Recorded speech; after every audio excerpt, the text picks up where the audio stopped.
ابھی حج کا بھی شروع ہو رہا ہے سارا, آئی تھنک اسٹیٹ بینک نے بھی اپنی ٹائمز بڑھا دی ہیں, سارا کچھ کر رہی ہیں, وہ ہوتا ہے ہر سال.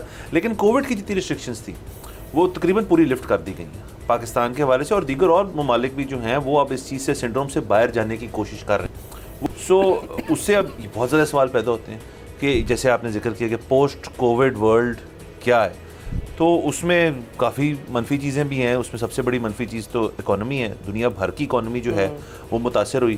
ابھی تک کچھ ملک جو ہیں وہ واپس نہیں آ سکے, کچھ لوگ آنے کی کوشش کر رہے ہیں, کچھ لوگ اس کو بہانہ بنائے بیٹھے کہہ رہے ہیں کبھی ہماری اکانومی واپس نہیں آئے گی. لیکن اب یہ بات تو سچ ہے کہ اگر آپ اس دنیا میں 2 سال یا 1.5 سال کے لیے اگر آپ اس ایسی چیز کی وجہ سے کچھ بھی رک جائے تو یہ دنیا ختم ہو سکتی ہے. ختم سے میرا مراد ہے کہ بیٹھ سکتی ہے, جو کہ ہمارے سسٹم بیٹھ جو ہمارے سامنے ہوا. لیکن اس کے ساتھ ساتھ کووڈ کی کچھ اچھی چیزیں بھی ہیں.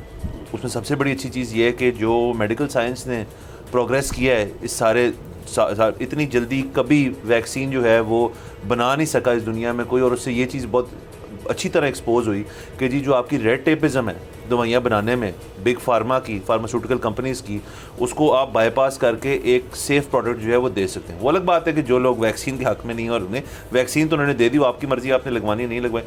اس کے بعد ٹیک میں, اور صرف ٹیک میں اگر آپ صرف چائنا کی طرف دیکھ لیں کہ جو انہوں نے فیشل ریکگنیشن کے اندر جتنا کام کیا ہے, جس سے آپ اگلے کا صرف فیس ریکگنائز نہیں کر سکتے, آپ ٹیمپریچر اسیس کر سکتے ہیں بخار ہے نہیں. اور لاسٹلی اگین تو بن گئی نا, وہ نیڈ آف دی آر میں چیزیں بنتی ہیں. بل گیٹس نے پریڈکٹ کیا تھا کہ جی ایک ورلڈ وائڈ پینڈیمک جو ہے بس آیا کھڑا ہے, اور وہ آ گیا. لیکن آپ دیکھیں اس سے یہ ہوا کہ 2 چیزیں, ایک تو دنیا یونائٹ کر سکتی ہے ایک ہی چیز کے, ایک ہی کاز کے پیچھے, اس میں تو مشترکات ہے سارے.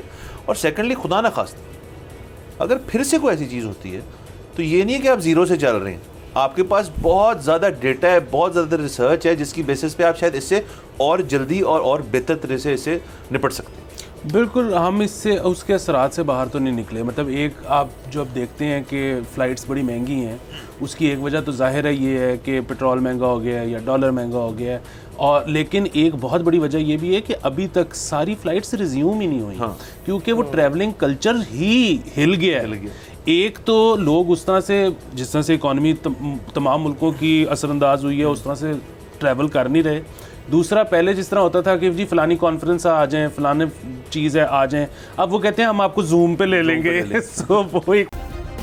سبسکرائب کریں اور بیل دبائیں تاکہ کوئی خبر رہ نہ جائے.